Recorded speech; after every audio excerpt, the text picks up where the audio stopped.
Oui, bonjour, c'est Joël Vérin. Bonjour Joël Vérin. Ça va bien, Philippe Roux? Oui. IDFM 98 de la Bande FM Radio Anguin, au-delà du miroir ce soir avec Philippe Roux. Comment communiquer avec les défunts? 6 méthodes innovantes pour se connecter avec l'au-delà, aux éditions Guy Trédaniel. Dites-nous un peu, Philippe Roux, qui vous étiez avant de communiquer avant les défunts. Bonjour Joël. Bonjour Philippe Roux. Avant de communiquer avec les défunts, c'est venu petit à petit, c'est-à-dire que c'est quelque chose qui s'est... je vois bien que dans ma vie, il y a eu des moments, bien avant que ça se révèle carrément, où j'avais déjà des impressions, des perceptions, des contacts, des messages, mais je voyais ça un peu comme de la folie, ou en tout cas, je planquais ça sous le tapis et je voulais pas le regarder. Mais en tout cas, ce que j'ai fait, on va dire, jusqu'à l'âge de 50, je sais plus quel âge, 53 ou 54 ans, il y a 3 ans, quoi. J'ai monté des entreprises dans le numérique. J'ai dû monter 7 ou 8 entreprises d'édition de logiciels. J'ai amené Internet à Nantes. J'étais un des tout premiers à faire de l'Internet, du web à Nantes. Enfin bon, voilà, j'étais dans le numérique, quoi. Ok. Il ne s'agit pas dans votre livre d'apporter des preuves. Vous ne faites pas du prosélytisme. Vous n'avez pas la promesse non plus que tous vos lecteurs seront médiums. Mais alors racontez-nous maintenant qu'est-ce qui vous est arrivé en juin 2016. Ouais, c'est ça. Il y a eu un moment de bascule, quoi. Il y a eu un moment de bascule fort. J'avais entamé un travail thérapeutique avec une femme, une psychothérapeute que je connais bien et depuis longtemps, et qui m'avait proposé de faire notamment du travail en état modifié de conscience grâce à de la respiration holotropique. Et donc je me suis embarqué parce qu'à l'époque je sentais qu'il y avait un petit fond de désespoir. J'avais des choses à nettoyer encore et encore. Et donc je me suis embarqué comme ça dans un travail de respiration holotropique. Et je crois que c'est la troisième séance. On était un petit groupe, allongé sur des matelas, à respirer en hyperventilation. Je ne sais pas si vous voyez ce que c'est. On se met en transe, en état modifié de conscience, grâce à la respiration accélérée. Et là, on est en contact avec des mémoires, on est en contact parfois avec ce qui nous dépasse, quoi, à la fois en nous-mêmes, notre inconscient, et puis des choses qui peuvent se passer bien au-delà. Et là, alors, moi, d'un seul coup, je me suis senti comme connecté à une grande lumière, donc ce qu'on peut appeler un éveil ou une théophanie. Ouais, c'est un peu comme une NDA aussi, hein. Un peu comme ça, sans la revue de vie, sans le tunnel. Oui, je me suis senti connecté à de la lumière, à un amour inconditionnel incroyable. Bon, là, je prenais conscience tout de même que je touchais un peu au divin, quoi, qu'il y avait quelque chose là qui était de cet ordre-là. Même si moi, j'étais pas du tout dans une quête spirituelle, absolument pas à l'époque. Mais bon, j'étais dans une quête thérapeutique, on va dire, dans une démarche thérapeutique, assez ouverte. Puis voilà. Et poum, tout d'un coup, je me sens connecté à ça, à la source. Je sais pas comment dire, c'est très compliqué de trouver les mots. Et surtout au moment même, surtout sur le moment. Alors là, depuis évidemment, je me suis renseigné, j'ai lu, j'ai été voir des conférenciers, j'ai discuté, j'ai échangé, j'ai interviewé, etc. J'ai même écrit ce livre. Donc évidemment, maintenant, j'ai quelques mots. Cela dit, au moment même, alors là, je découvrais quelque chose qui était soudain, assez brusque, et qui m'a complètement bousculé, ouais. Alors donc, voilà, je sens cette espèce de connexion à la lumière, et je sens que tout va changer dans ma vie. Comment le dire? C'est une énorme intuition. C'est pas de la réflexion du mental. Je sens que tout va changer. Et ça dure, je ne sais pas, ça dure très longtemps. Et de toute façon, ça a même duré à peu près 1 mois et demi. Pendant 1 mois et demi, je suis resté dans un état comme ça, un peu de béatitude. Je regardais un arbre, j'avais une larme. Je regardais les gens, j'avais des larmes. Je voyais la beauté, de l'amour partout. C'était absolument incroyable. Incroyable. En tout cas, donc, pendant ce travail-là, voilà, d'abord, ça a commencé par une sorte d'éveil comme ça. Et puis, une heure après, peut-être, après une autre vague de respiration, un des accompagnants, on était, je crois, une dizaine dans le groupe, et il y avait 3 accompagnants. Une accompagnatrice vient et me demande comment je vais. Alors, je lui fais un peu part de ce qui m'était arrivé auparavant. Et là, d'un seul coup, je sens... et là, ça, c'était vraiment pour la première fois de ma vie. Une sorte d'incorporation. Alors, c'est difficile de dire aussi, de décrire, hein, mais comme s'il y avait une autre conscience qui entrait en moi. Mais sans aucune peur. Je n'avais pas du tout peur à l'emprise ou à une entité qui m'envahissait, rien. Je sentais que c'était bienveillant, mais je sentais qu'il y avait physiquement une grande sensation nouvelle, comme des grands frissons dans mon corps, à peu près jusqu'aux cuisses, du haut de la tête jusque vers les genoux. Et puis, donc une sensation physique. Et puis, une compréhension immédiate qui avait comme une conscience, une deuxième conscience qui entrait en moi. Et là, je comprends que c'est le mari décédé de la femme qui est en face de moi, dont je connaissais le prénom, je savais qu'il s'appelait Pierre. Donc, je repère très bien qui c'est. Et là, j'entame pour lui un échange avec sa femme vivante, qui est là à côté de moi, un échange d'une demi-heure sur des tas de détails, des tas de trucs très précis, très, très incroyables. Hein. Donc la femme a une larme évidemment très rapidement, mais elle comprend ce qui se passe. Elle avait déjà été en contact avec un médium une fois, suite à la perte de son mari, la mort de son mari, qui était mort, je sais pas, 1 an et demi, 2 ans avant, quoi. Et là, incroyable, là, il y avait une espèce de facilité. Je ressentais ce que me disait Pierre, le défunt, comme si c'était ma conscience à moi, mais je savais que c'était pas la mienne.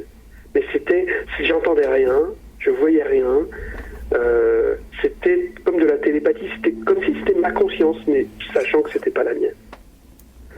Voilà. Et puis, elle est repartie, moi je suis reparti à mon travail, et peut-être 1 heure après, je sais plus, un autre accompagnant est arrivé, et là, ça a recommencé, et là, cette fois, j'ai reçu des prénoms.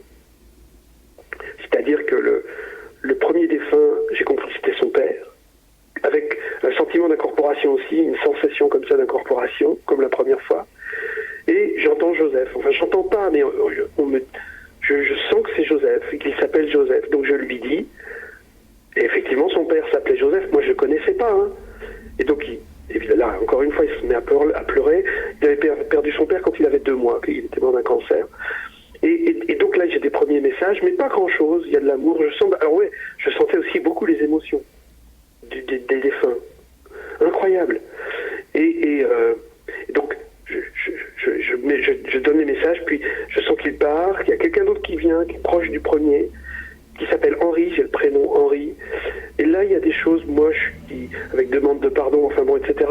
Et là, l'accompagnant m'explique que Henri, c'est sûrement le frère de Joseph, c'est son oncle, hein, etc., qui a effectivement fait des saloperies dans la famille et tout. Et comme ça, ensuite, j'ai la grand-mère qui a un problème à la main. Je comprends qu'elle s'appelle Marie. Alors en fait, elle s'appelait Marie-Louise, mais j'avais eu que le premier prénom, etc. J'ai eu 8 personnes avec tous les prénoms de sa famille, comme ça. Bon, puis voilà. Et puis depuis, ça n'a pas arrêté. Et là, vous vous rendez compte que ça va faire des implications dans votre vie. Et vous dites même à un moment dans votre livre que vous apprenez à refuser parce que vous en avez un peu trop qui se présentent. Oui. La difficulté, c'est que il semblait qu'il y avait un canal d'ouvert. Et puis moi, j'étais un peu excité, j'étais enthousiaste quand même. Hein. À la fois très bousculé, émotionnellement, intellectuellement aussi, tout ce que ça voulait dire. Hein. Mais c'était quand même très excitant. Et donc, c'était nouveau, c'était absolument incroyable, quoi. Donc ou en tout cas merveilleux. Et donc, je me réveillais à 3, 4, 5 heures. Et là, il y avait un flot de contacts qui déboulaient. J'avais des messages dans tous les sens. J'avais pour des vivants, bien sûr. Hein. À chaque fois, c'est utile. Mais j'en dormais plus trop. Et puis alors, ça déboulait n'importe quand. Hein. Ça pouvait débouler. Je sais pas, j'étais en repas pendant le dîner en famille. Et hop là, il y avait, ou premier de l'an, je me souviens, premier de l'an avec des amis. Et hop là, la grand-mère d'une des participantes de la petite fête là, qui déboule et tout ça, et puis ensuite le père d'un des copains qui était là, sauf que le copain était très réfractaire à tout ça, il voulait pas m'entendre parler, c'était très compliqué pour moi, et ça déclenchait beaucoup d'émotions, ça me faisait pleurer, c'était oh là là là là, donc j'ai appris petit à petit à dire non, j'ai effectivement appris à réguler à réguler ça, parce que c'était un flot envahissant, c'était un flot... Vous vous rendez compte que vous êtes d'une famille de guérisseurs, que vos grands-pères avaient quelques dons, et il semblerait aussi que ça ait eu une incidence sur vos enfants, ou tout du moins sur un de vos fils. Oui, ouais. Oh oui. Alors, c'est après que j'ai effectivement je me suis reconnecté à cette histoire-là, parce que mes cousins, moi, j'avais pas connu ce grand-père paternel qui était mort pendant la guerre, mais il guérissait des animaux. Un de mes cousins m'avait dit ça. Alors je me suis dit, tiens, là, il y a peut-être effectivement quelque chose qui descend, la lignée. Et puis, avec mes enfants, eh bien, quand je leur ai annoncé ça, donc un mois à peu près un mois après que ça me soit arrivé, je me souviens, on était en vacances en Sardaigne dans un camping, et le soir, on s'installe, et j'attendais les vacances, et j'attendais qu'on soit tous ensemble pour pouvoir leur en parler. J'avais aussi attendu un peu pour voir si ça n'était pas temporaire, pour voir si c'était pas juste un truc de passage, Or non, ça faisait un mois et demi que c'était installé. Et bon, j'étais encore très sensible, j'étais encore beaucoup dans les émotions et tout ça, mais je m'y étais fait un peu, à cette idée-là et à ces connexions-là. Et donc, je me décide de leur en parler. Et là, j'ai 4 enfants, là, il y en avait que 3, j'avais pas pu les rassembler vraiment tous, mais il y en avait que 3 qui étaient là, et je leur dis, voilà, j'ai quelque chose à vous annoncer, vous inquiétez pas, c'est pas grave. Et là, d'un seul coup, une de mes filles me dit, t'es médium. Je lui dis, mais comment tu sais, comment t'es au courant? Et elle me répond, mais je sais pas, c'est venu comme ça d'un coup, papa. Oh là. Donc j'étais quand même scotché, et je continue, je leur explique ce qui m'est arrivé, un peu comme je viens de le faire là, à l'antenne.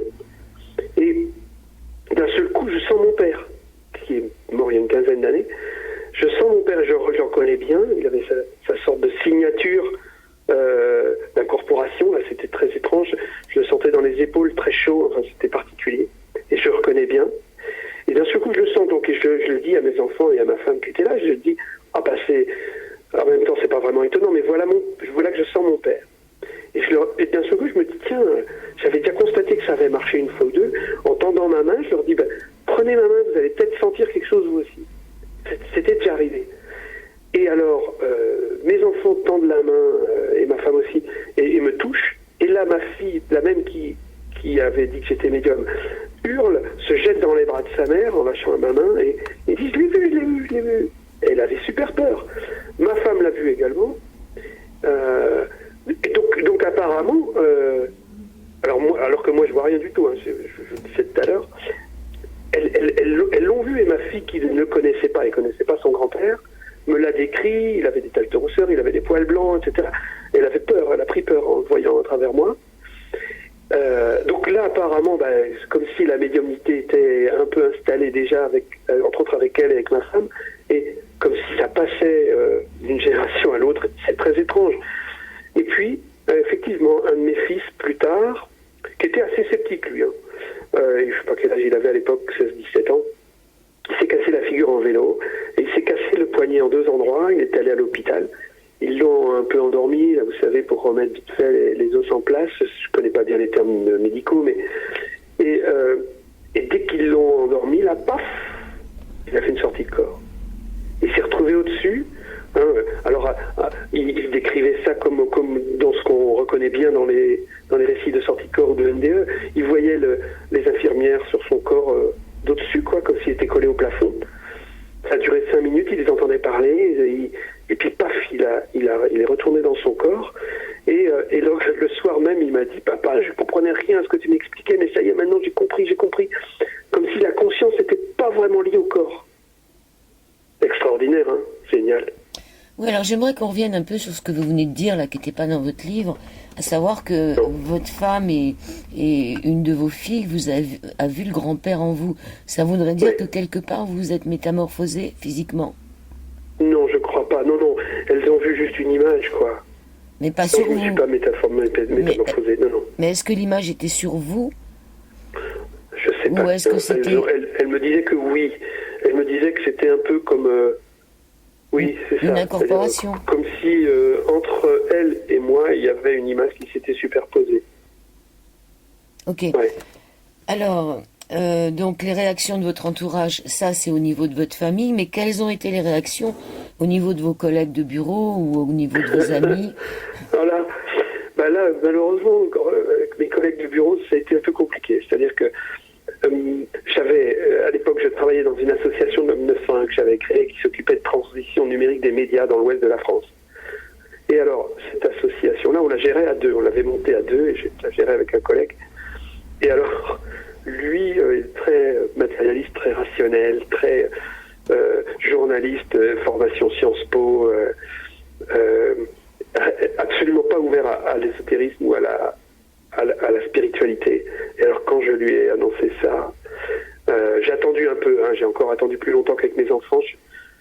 Quand je lui ai annoncé ça, parce que je voulais avoir pris d'abord ma décision de savoir que j'allais quitter cette association. Et donc quand je lui ai annoncé, il m'a pris pour un fou, mais vraiment. Et d'un seul coup, alors qu'on était dans une relation assez amicale, ça s'est tout à fait durci. Il est revenu quelques jours après avec une montagne de dossiers qu'il avait trouvés sur Internet et qui montraient combien la spiritualité, le contact avec les défunts et pourquoi pas avec les extraterrestres, c'est ce qu'il m'a dit. Tout ça, c'était que de la fabulation, que ça menait aux sectes et compagnie, quoi. Enfin bref, un dossier bien à charge.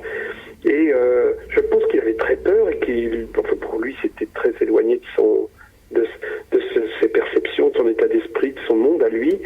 Et donc, j'ai eu comme ça pas mal de récalcitrants en face de moi, des amis, des copains, des voisins. Bon, on voyait bien que là, d'un seul coup, il me prenait pour un cinglé. Et pourtant, des relations parfois assez longues avec, évidemment, depuis à l'âge que j'ai.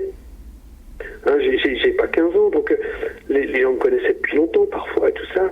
Donc j'étais quand même sceptique. Ils se disaient, mais c'est un gars sérieux, mais comment peut-il tomber dans, dans des croyances pareilles? Enfin bon. Mais heureusement, tout le monde n'a pas réagi aussi difficilement. Et j'ai même découvert qu'il y avait finalement pas mal de gens qui ont des sensations, des perceptions. Et quand je dis découvert, c'est que je m'y attendais pas du tout. Vous dites qu'il y a 3 réactions possibles. Oui. Ceux justement qui vous disent moi aussi j'ai vécu des choses pareilles, ceux qui vous écoutent mais avec bienveillance et ceux qui refusent. Et donc il y a 3 réactions. Hein.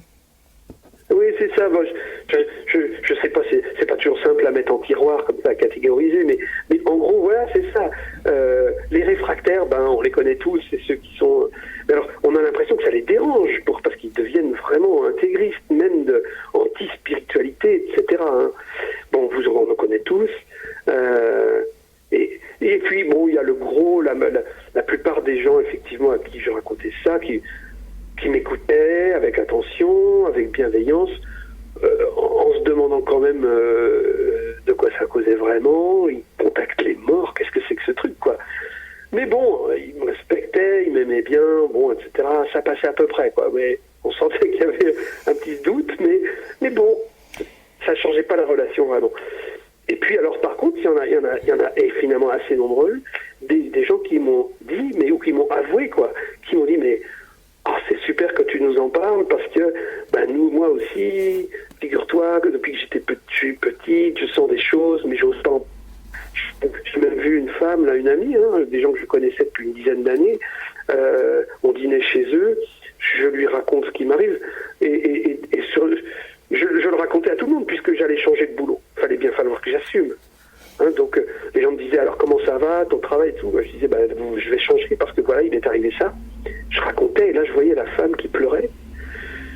Son mari va fumer une cigarette dehors et là je lui dis, mais qu'est-ce qui se passe et tout. Et elle me dit, moi ça fait très longtemps que ça m'arrive depuis que je suis petite, mais mon mari n'est même pas au courant. Enfin, donc c'est dingue, ils étaient mariés depuis 25 ans, elle ne lui avait toujours pas parlé de ça. Il y a vraiment, on sent vraiment qu'il y a soit une gêne, une honte, une peur, je sais pas, qui empêche les gens de témoigner, de partager ce qu'ils ressentent, mais je me suis rendu compte qu'on était très nombreux évidemment à ressentir des choses.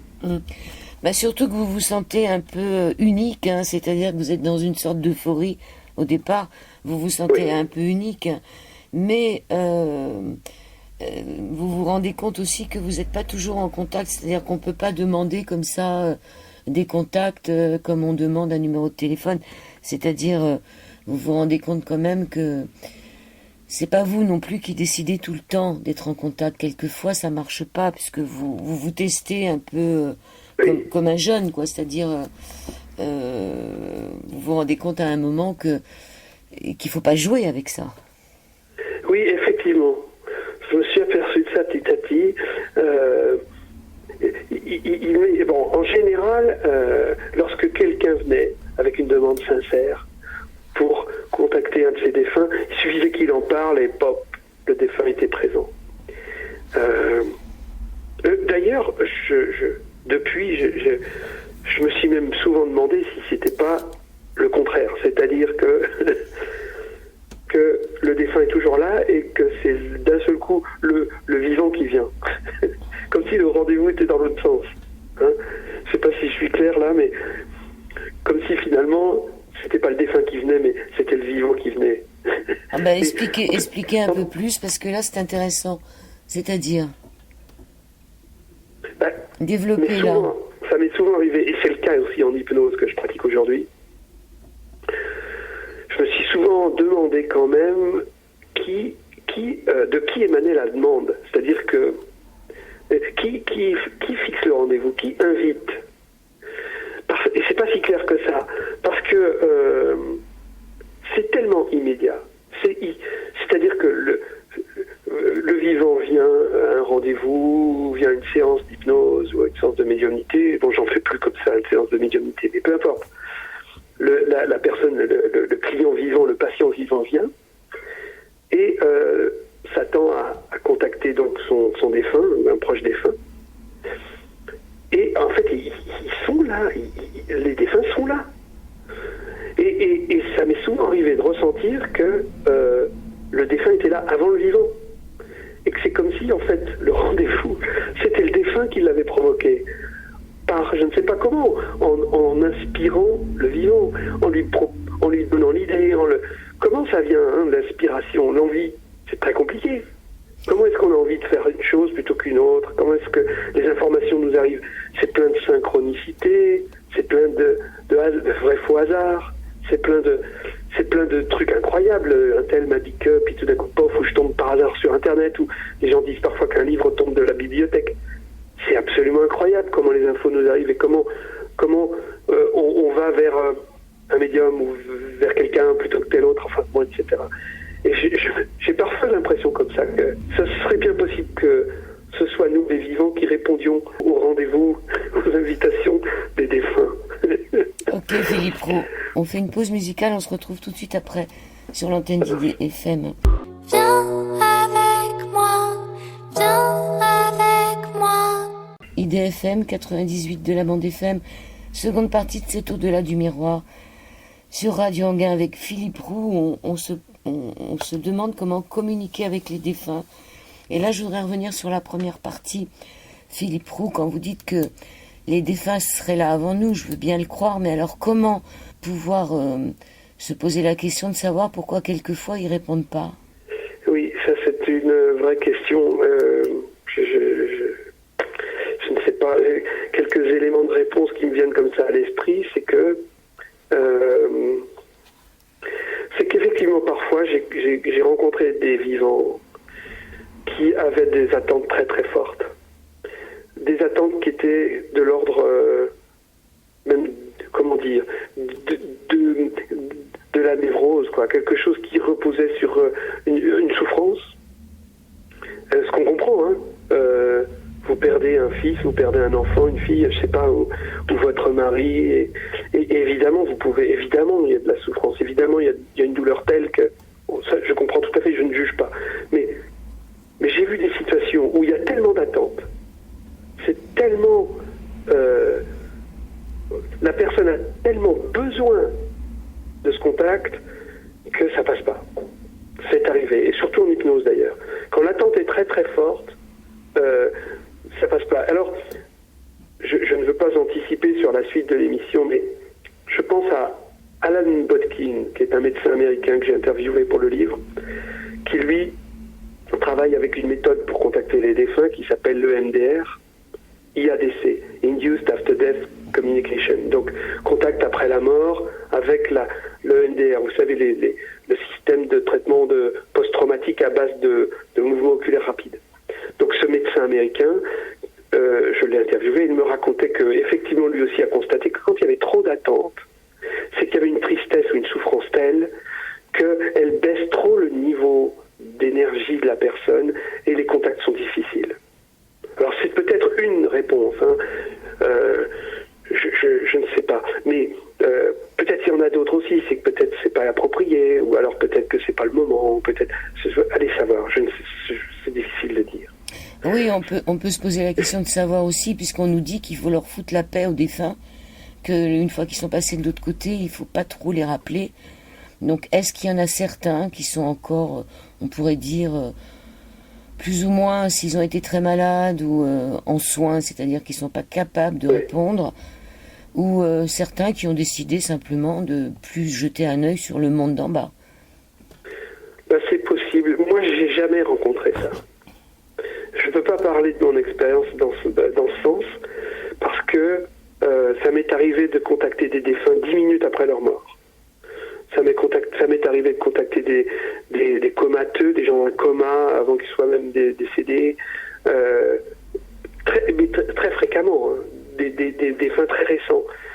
Et ce que moi je ressens, en tout cas, sur cette question, c'est que s'ils peuvent pas, ou si c'est pas approprié, eh ben ils viennent pas, ou alors leur guide, moi je sais pas comment ça marche.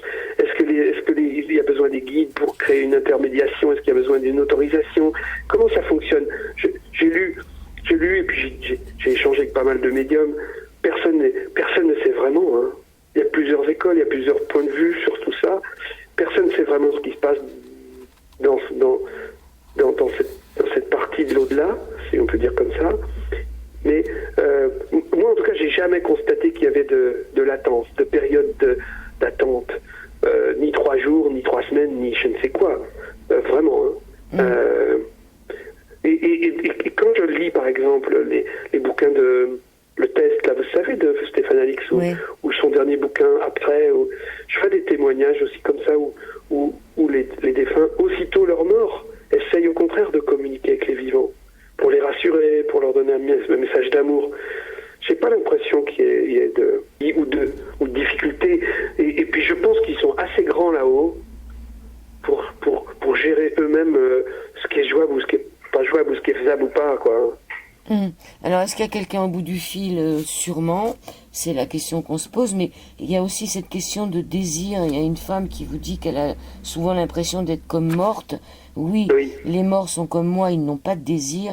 Et cette phrase a fait tilt dans votre esprit. Pour vous, les morts ont des désirs. Ah oui, ça a été un moment qui m'a beaucoup aidé dans mon cheminement. Parce que j'avoue que, et d'ailleurs j'en parle un peu dans le livre, j'ai eu des périodes de doute. Malgré toutes les preuves que je recevais, comme par exemple les prénoms, hein, c'est quand même étonnant. C'est vraiment ça qui a été décisif pour moi, pour accueillir la médiumnité, c'était ces prénoms. Les gens, les défunts me donnent leurs prénoms et c'est toujours à chaque fois bluffant. C'est toujours, on se dit, oui, c'est pas l'imagination, c'est pas juste l'empathie. Où est-ce que je peux aller choper ce prénom, hein? C'est quand même incroyable. Bon, donc, malgré cela, ça m'est quand même arrivé, je l'avoue, de douter un peu, de me dire, est-ce que finalement, ce serait pas dans les champs morphogénétiques, hein, de Rupert Sheldrake, que je pourrais percevoir l'information? Est-ce que ce serait pas dans une hyper empathie? Est-ce que ce serait pas dans les mémoires akashiques? Est-ce que ce serait pas... Bon, au fur et à mesure de mes lectures, de mes découvertes, de mes rencontres, de mes échanges, pour mieux comprendre ce qui m'était arrivé, et puis pour essayer de voir s'il existait des méthodes pour partager ça, mon expérience, ce que je raconte dans le livre, donc, au fur et à mesure de mon avancée, et de mes compréhensions et de mes lectures, ça m'est arrivé de tomber sur des informations qui venaient me perturber, me questionner. Et puis donc cette femme un jour effectivement a parlé de désir sans le faire exprès, hein, elle parlait elle-même de sa difficulté à vivre le désir, et entre autres elle parlait du désir sexuel. C'était dans un travail thérapeutique au Maroc, un groupe que j'accompagnais, et alors cette femme dit oui, j'ai l'impression que je suis morte, quoi, parce qu'il y a que les morts qui n'ont pas de désir, et d'un seul coup ça a fait tilt, mais je me suis dit mais voilà, mais bien sûr que non, enfin c'est complètement dingue.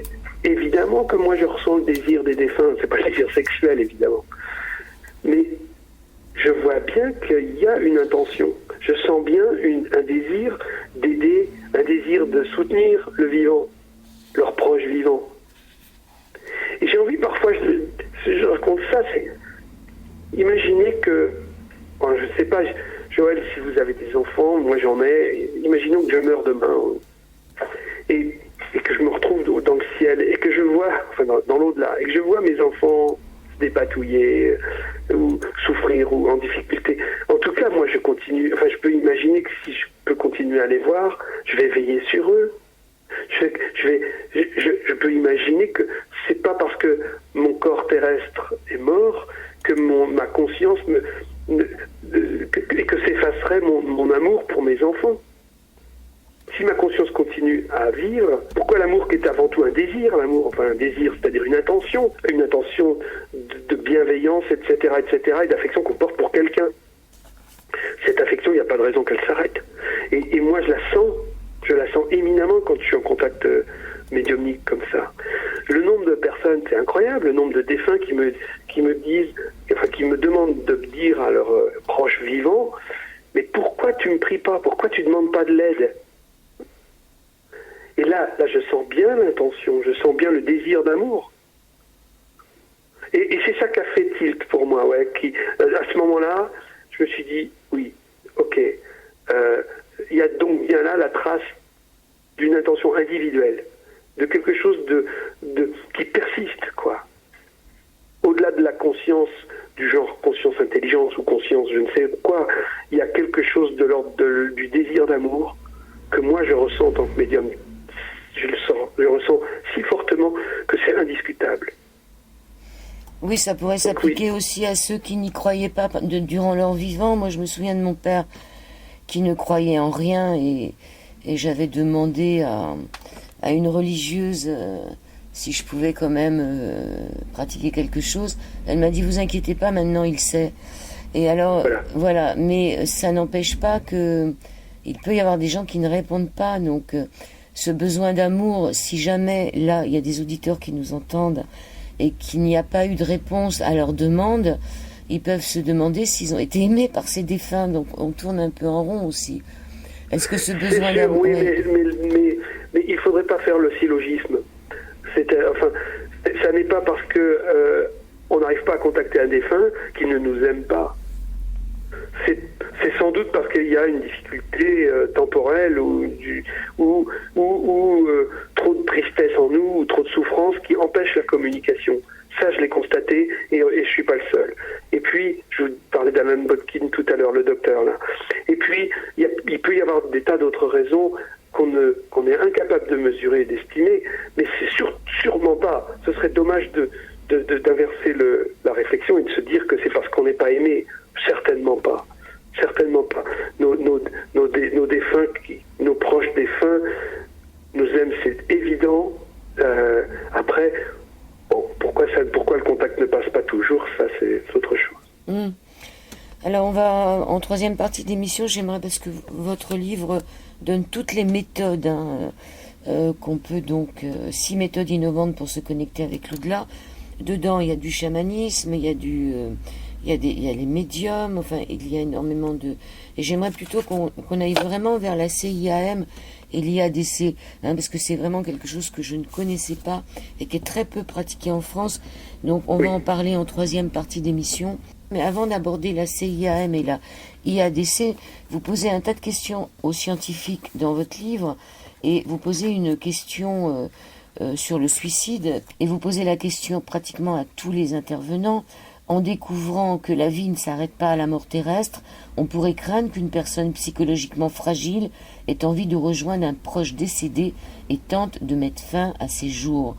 Voilà, donc ça c'est une question qui est intéressante parce qu'il y a beaucoup de gens qui sont partis dans la lumière, qui disent que c'était tellement mieux là-haut qu'on a on n'a pas envie de redescendre.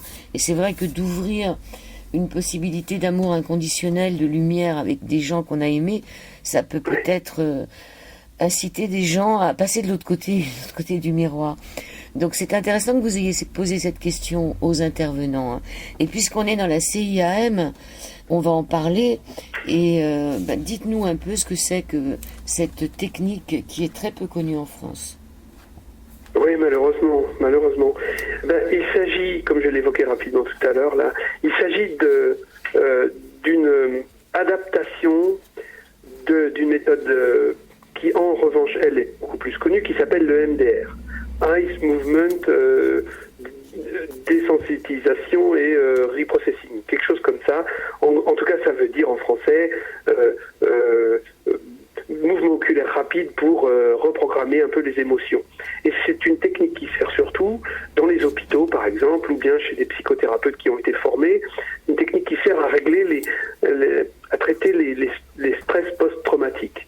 Du genre un attentat, un accident, un viol, un moment très difficile qui parfois peut tétaniser les gens. Avec le MDR, en 1 ou 2 séances, en général c'est 2 séances consécutives, on va pouvoir, 2 séances d'1 heure, on va pouvoir, grâce à des mouvements oculaires rapides, on va pouvoir refaire circuler les émotions qui ont été comme bloquées, figées au moment de l'événement.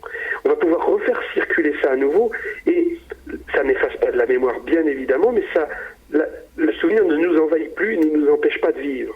Vous voyez, ça c'est extraordinaire. C'est une technique qui a été d'ailleurs, je crois, apportée en France par comment il s'appelait David Schreiber.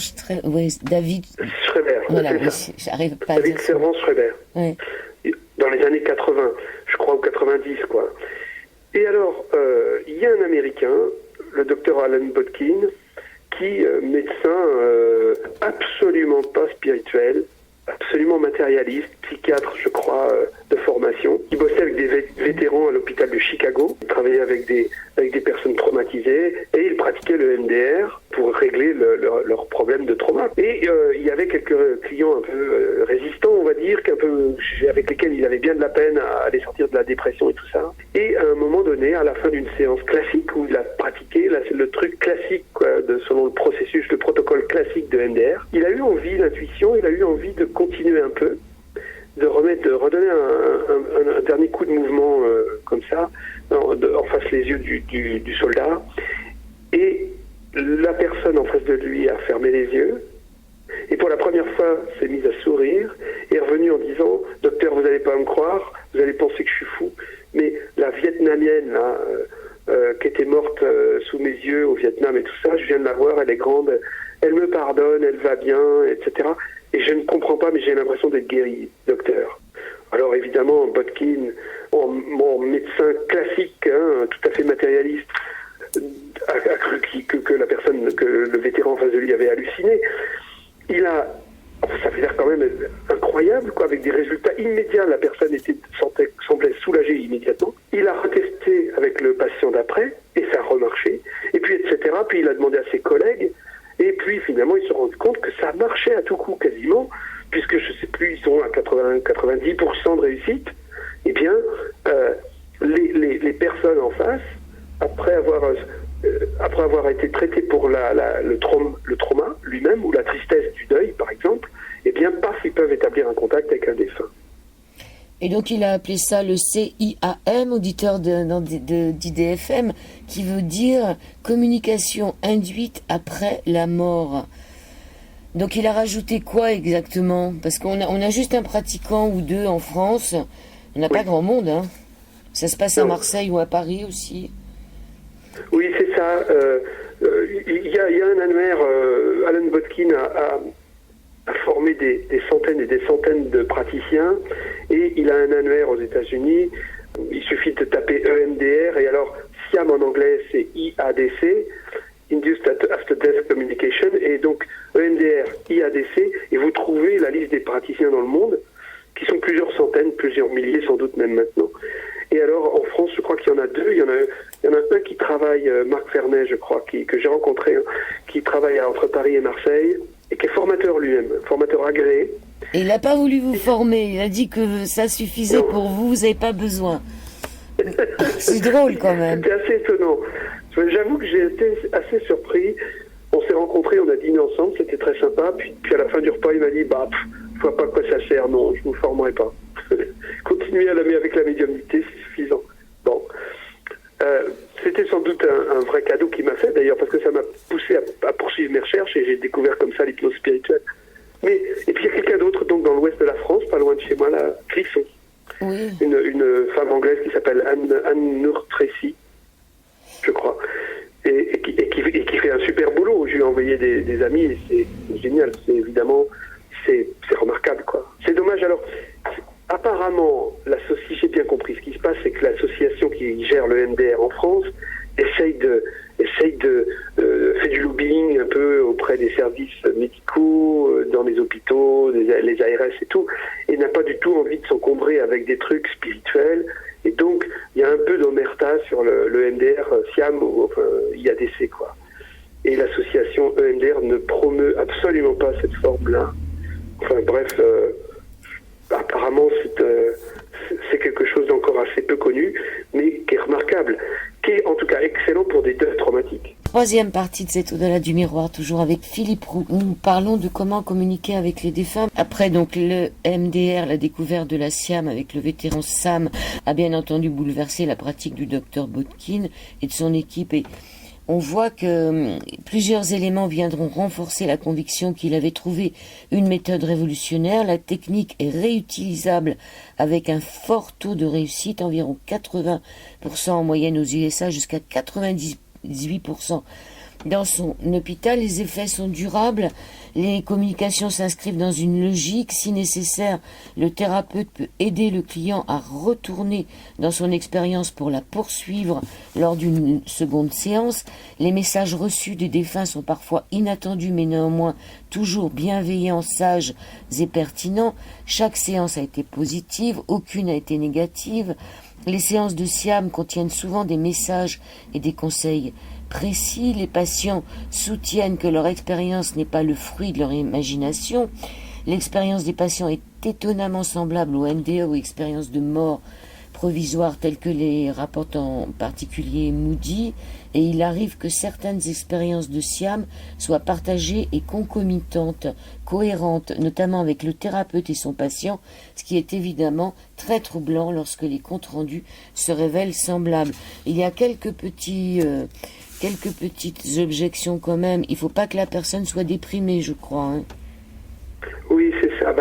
Ça rejoint. C'est un peu ce qu'on disait tout à l'heure sur la difficulté pour certaines personnes d'établir un contact.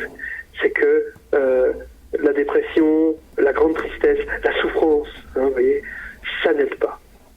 Alors, le MDR permet de travailler la tristesse et de refluidifier cette émotion-là.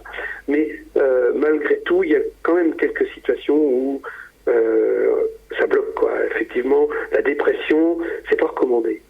Mais ça renvoie à ce que vous évoquiez tout de suite là sur la question sur le suicide. Et en fait, pour Botkin, comme pour toutes les personnes que j'ai interviewées, si la dépression, par exemple, est quelque chose auquel il faut veiller parce que il ne s'agirait pas d'établir un contact qui renforcerait la dépression ou qui serait en tout cas empêché à cause de la dépression ou de la souffrance. La question du suicide, elle, est beaucoup plus simple à régler. Mais alors, j'ai évoqué ça avec j'ai abordé ce sujet avec chacun des interviewés parce que, suite à un échange que j'ai eu avec un médium connu qui s'appelle Reynald Roussel.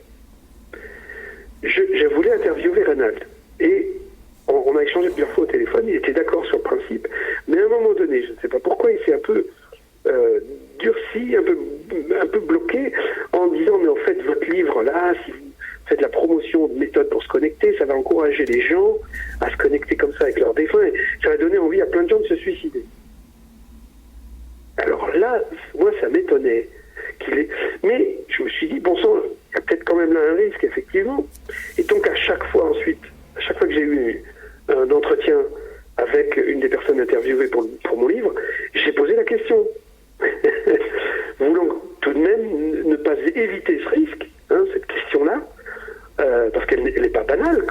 il faut faire attention à ce qu'on peut partager, écrire et dire, et surtout sur des points aussi importants que ça, la vie et la mort. Mais donc j'ai voulu vérifier, et aucun des interviewés, aucune des personnes et des spécialistes que j'ai interviewés n'a confirmé la peur de Reynald Roussel, bien au contraire. Et pour Botkin, par exemple, c'est évident que, pour lui, toutes les personnes qui étaient dans la tristesse, évidemment, dans la perte, toutes les personnes qui ont eu un contact avec leurs défunts ont compris à quel point on a une chance d'être sur Terre. Et que, oui, la conscience ne s'arrête pas à la vie après la vie terrestre, mais que c'est une vraie chance d'être incarné et qu'on a quelque chose à vivre ici. Et c'est le cas pour tous les médiums que j'ai interviewés. Tout le monde partage ce point de vue.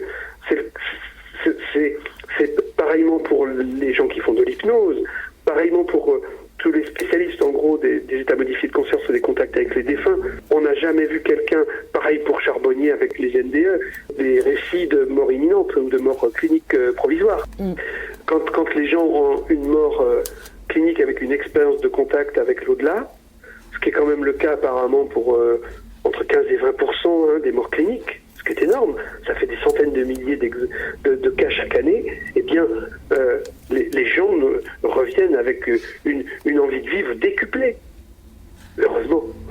Oui, alors on va terminer cette émission, on va dire un peu ce que ça apporte, déjà le fait qu'on n'est pas seul, et le fait on n'est pas seul et qu'il y a peut-être un au-delà.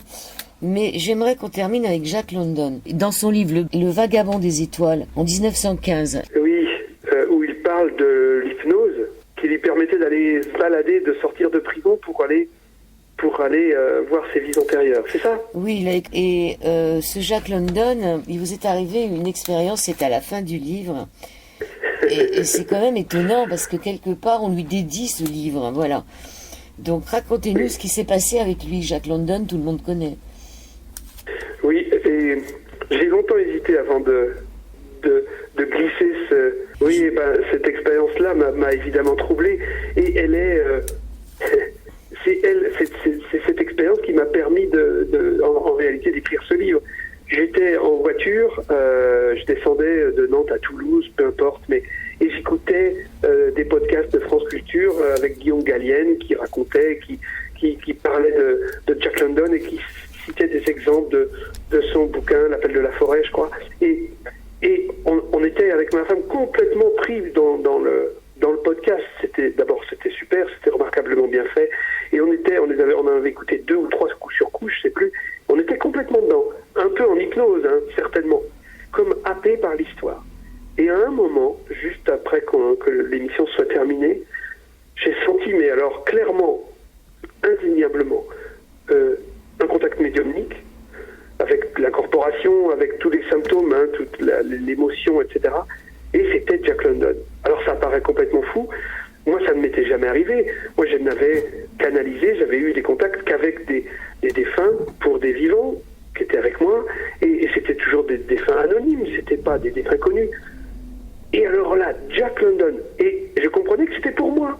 Et je comprenais qu'il allait m'aider. Alors vous allez me dire, ça y est, Roux est devenu mégalo.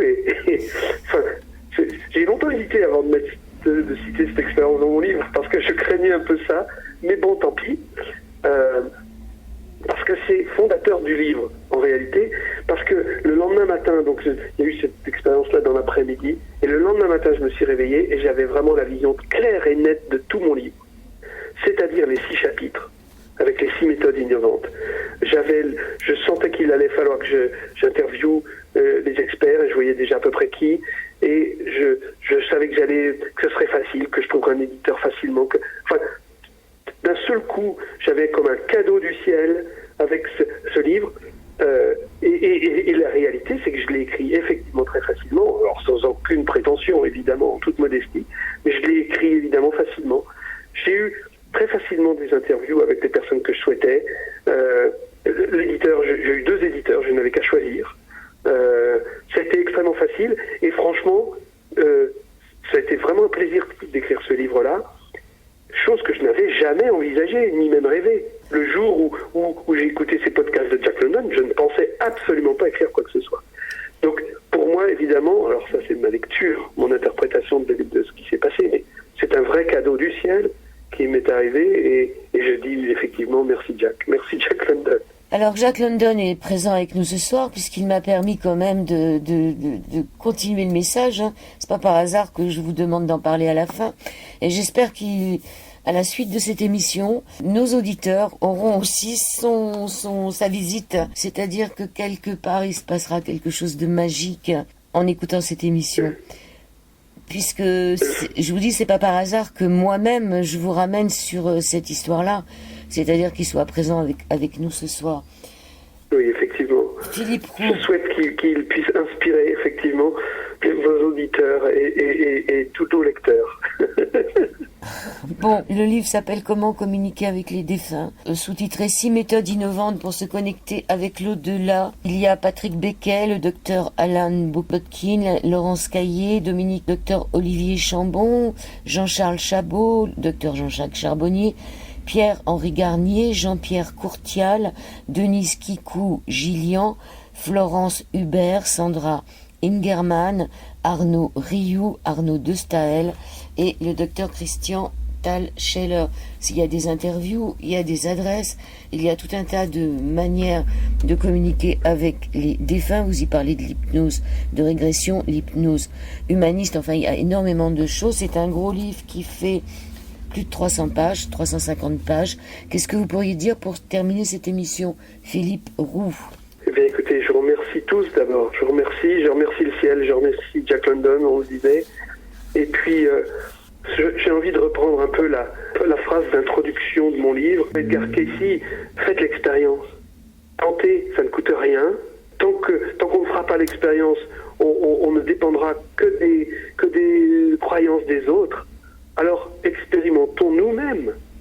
C'est ce que je propose à travers les techniques de ce livre, c'est que chacun puisse expérimenter lui-même le contact, expérimenter la connexion, expérimenter l'espoir. C'est avec ça que j'ai envie de finir, oui.